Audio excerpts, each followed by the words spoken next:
Hey tout le monde, on se retrouve dans une nouvelle vidéo. En fait, j'ai reçu plusieurs fois la même question suite à la vidéo que j'ai postée il y a à peu près une semaine ou un peu plus d'une semaine concernant mon apartment tour ici en Colombie, que je te mets quelque part dans le i, où dedans je vous ai donné les prix de ce que vous pouvez trouver ici, en tout cas à Medellín, dans le quartier où je suis et tout ça. C'est une vidéo qui vous a pas mal intéressé, donc suite à ça j'ai reçu pas mal de questions, dont celle-là en fait, dont une pour laquelle je vous tourne cette vidéo. Et justement aussi parmi ces questions, on m'a posé la question si ça n'a pas été difficile de trouver un appartement parce que en ce moment on vit une période assez difficile qui est le confinement. Je ne dis pas le vrai mot parce que sinon je vais être démonétisée et c'est pas le moment d'être démonétisée. Je trouvais que c'était une question pertinente et justement pour ceux qui ont suivi mon arrivée depuis que je suis là en Colombie, quand je suis arrivée j'étais pas dans un appartement, j'étais dans un hôtel et je vais tout vous raconter parce que je trouve que c'est intéressant de savoir comment je m'y suis prise pour vous aider, pour ceux qui veulent venir dans le futur ici en Colombie. Donc restez bien jusqu'à la fin de la vidéo parce que je vais vous donner le nom d'un site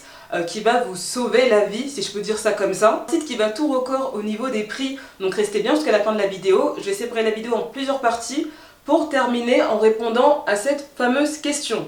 Alors déjà, le commencement du commencement. Faut savoir que j'ai eu mon visa pour venir en Colombie en février. Je l'ai eu mi-février me semble et je devais partir très peu de temps après, donc je suis partie 3 semaines après. Comme pour une fois je faisais pas un déplacement pour des vacances, là je suis venue aménager ici, j'ai commencé à chercher des appartements, j'ai commencé à être un peu plus rigoureuse dans mes recherches contrairement à d'habitude. J'ai commencé à regarder les prix des appartes seuls et des appartes en colocation. J'étais sur un site, je vais vous donner le nom un peu plus tard dans la vidéo. Sur ce site là tu crées un profil, tu mets ta photo, tu mets le montant que tu peux payer par mois, un loyer, et tu mets tes critères. Par exemple moi j'avais mis que je voulais un balcon, que je voulais être dans tel quartier et je voulais avoir une salle de bain et des toilettes privées. Donc ça c'était mes critères, s'il n'y avait pas ça je prenais pas. Et ce qui est très drôle c'est que sur ce site c'est souvent les propriétaires qui te contactent, qui viennent à toi et qui viennent directement te parler, donc ce qui est très différent de la France déjà parce que en tout cas, je parle de Paris parce que je suis de cette région. On sait qu'à Paris, c'est très compliqué de trouver un appartement, même si on gagne bien sa vie, même si on a un bon dossier,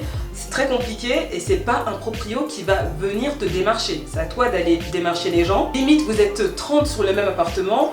Au moment de la visite, vous êtes 20 à faire la queue leu leu pour visiter un 15 mètres carrés dans Paris. Bref, on connaît. En Colombie, c'est pas pareil. J'ai eu une centaine de mails et c'était les proprios qui m'ont contacté. Donc déjà, ça c'était la première différence. J'ai beaucoup échangé avec les propriétaires via WhatsApp. Donc voilà, ici WhatsApp ça marche très bien. Et donc j'avais réservé un hôtel pendant 5 jours à mon arrivée et je m'étais dit comme ça j'allais avoir le temps d'aller visiter les appartements. Et voilà, j'avais réservé un hôtel dans le quartier où je voulais habiter. Donc ça c'est aussi un détail important. Sauf que quand je suis arrivée en Colombie, malheureusement la pandémie a complètement explosé mondialement parlant. Je suis arrivée, j'ai été mise en quarantaine directement dans un hôtel. Enfin, je me suis mise en quarantaine directement dans un hôtel. Il n'a pas été facile parce qu'il faut savoir quand je suis arrivée, l'hôtel que j'avais réservé via Booking n'a pas voulu me prendre et j'ai galéré pour trouver un hôtel parce que je venais de France. Justement, les cas de contaminés ont explosé en France à ce moment-là.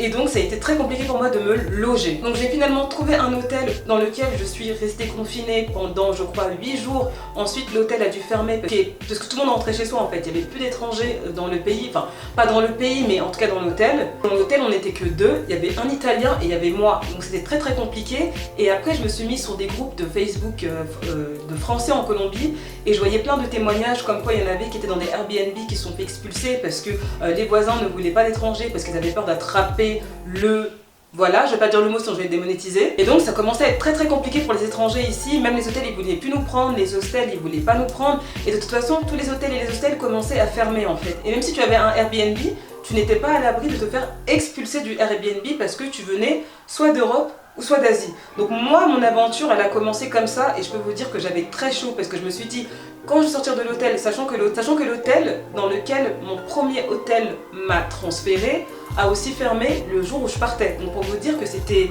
vraiment la panique. Donc après tout ce blablabla, maintenant la question va être comment j'ai fait. Il faut savoir que je suis quand même une personne assez clairvoyante et assez prévoyante. Donc moi j'ai échangé avec plusieurs propriétaires avant de partir en Colombie. Donc peut-être 3 semaines avant de partir. J'ai déjà un peu prévu mon coût, en gros si je peux dire ça comme ça. Et la maison dans laquelle je suis actuellement, c'était une maison où j'avais eu vraiment un coup de cœur en fait. Sauf que la proprio m'a dit que la personne qui est dans la chambre dans laquelle je suis actuellement allait partir le 1er avril. Donc en gros dans ma tête je savais que le 1er avril je n'aurais pas l'appartement, que je devrais faire peut-être des, je sais pas, des Airbnb, je sais pas, mais en tout cas je savais que avant le 1er avril, j'aurai pas d'appartement. Mais d'un côté, j'ai eu peur parce que je me suis dit, on prend plus d'étrangers nulle part, je ne sais pas comment je vais faire. On va dire que là, c'est là où j'ai eu beaucoup de chance, j'ai eu une étoile au-dessus de la tête, c'est que la personne qui était dans cet appartement était étrangère et à cause des soucis de pandémie, tout ça, elle est rentrée brutalement chez elle. Ça fait que j'ai réussi à avoir la chambre assez rapidement.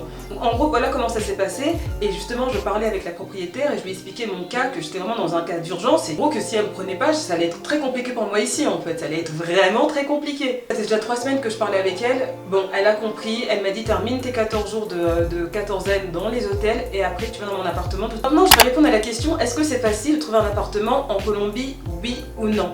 La réponse va être simple, oui, c'est très simple de trouver un appartement ici. Et là je parle vraiment hors contexte de pandémie, tout ça, c'est très simple de trouver un appartement en Colombie. Il y a plusieurs choix de sites, soit vous avez Booking, ce que je vous recommande pas parce que vous allez payer au prix qu'on pourrait payer en Europe, enfin c'est quand même moins cher mais c'est cher pour la Colombie. Soit vous avez le fameux Airbnb que je trouve assez cher quand même parce que déjà vous payez les frais du site en fait, donc c'est cher. Et aussi les proprios ils peuvent se permettre de mettre un prix un peu plus élevé parce que c'est Booking et je les comprends tout à fait. Moi je suis passée sur un site qui s'appelle Comparto APTO, je sais pas si c'est Comparto Apartamento, je sais pas, mais en tout cas je suis passée par ce site et je vous l'écris ici, regardez aussi en barre d'infos. Donc c'est un site vraiment très intéressant en termes de rapport qualité-prix parce que ce sont des prix au prix local, ce sont vraiment des prix colombiens, c'est vraiment pas cher. Vous pouvez trouver le même appartement sur Booking, limite le double, le triple. Donc vraiment sur ce site là c'est vraiment pour les locaux d'ici. La seule chose qu'il faut regarder c'est quand vous regardez un profil